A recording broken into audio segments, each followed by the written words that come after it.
7. Things I'm passionate about. Julia. I'm really passionate about playing tennis. I've been playing nearly 20 years. I was about 7 or 8 when I started having lessons, and I had a fantastic teacher. I think that's why I still love it. She was passionate about the sport, and that influenced me. I've played in competitions, mainly when I was at school. I still do sometimes. I enjoy it, I think, because it's a very psychological game. I mean, if you're playing badly, you have to push yourself to continue. It's a challenge not to give up. It's also a very sociable sport. I've made lots of friends playing doubles, and it's a game that doesn't have to be expensive. Anyone can play. All you need is a tennis racket. You don't need expensive clothing or equipment like you do for skiing, and it's a fantastic way to keep fit all year round. There's only about 3 months that you can't play. When I lived in Australia, I played every week of the year. I adored that. It was brilliant. Paul. My passion at the moment is horse riding. It's strange to hear myself say that because I've only been doing it about a year and I never imagined I'd be so keen on it.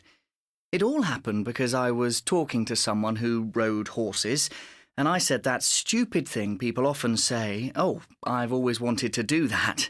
And she said, "Why don't you then?" And I thought, why not? I've always liked horses.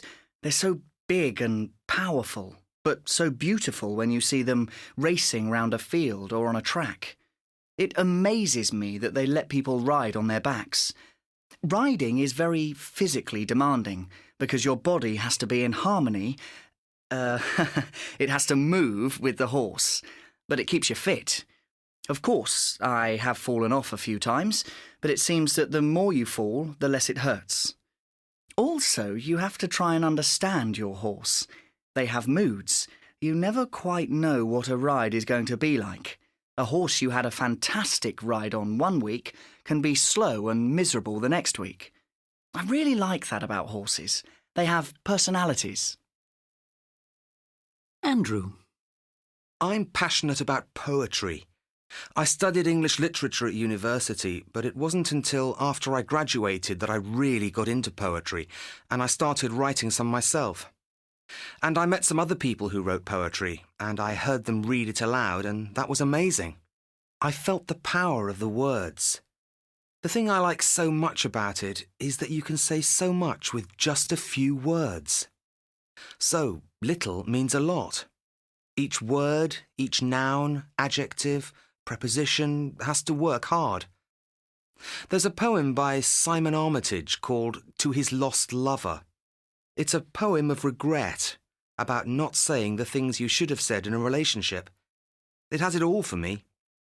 Poetry's all about saying what often goes unsaid and with passion.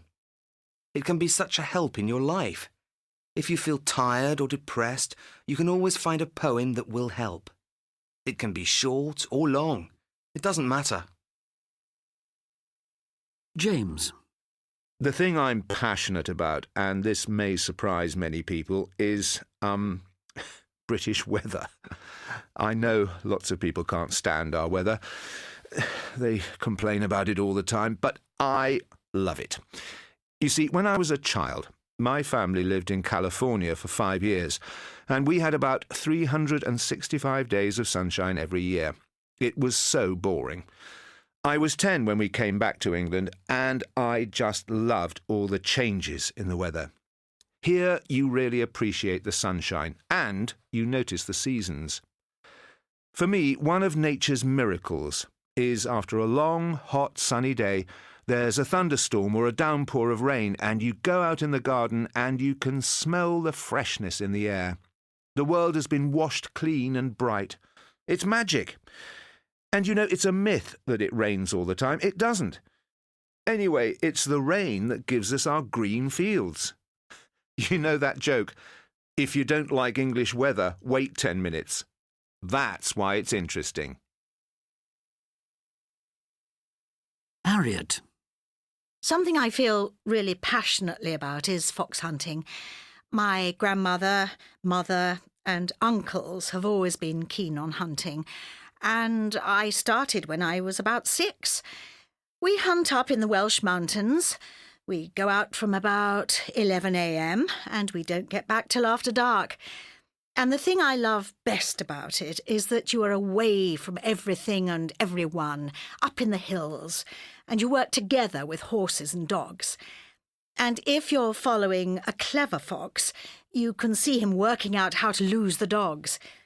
He knows the countryside so well, where the holes are, where to hide. Where we hunt in Wales, it's a sheep farming area, so the farmers contact us if they have a problem with a fox. We only hunt on their land if we are asked.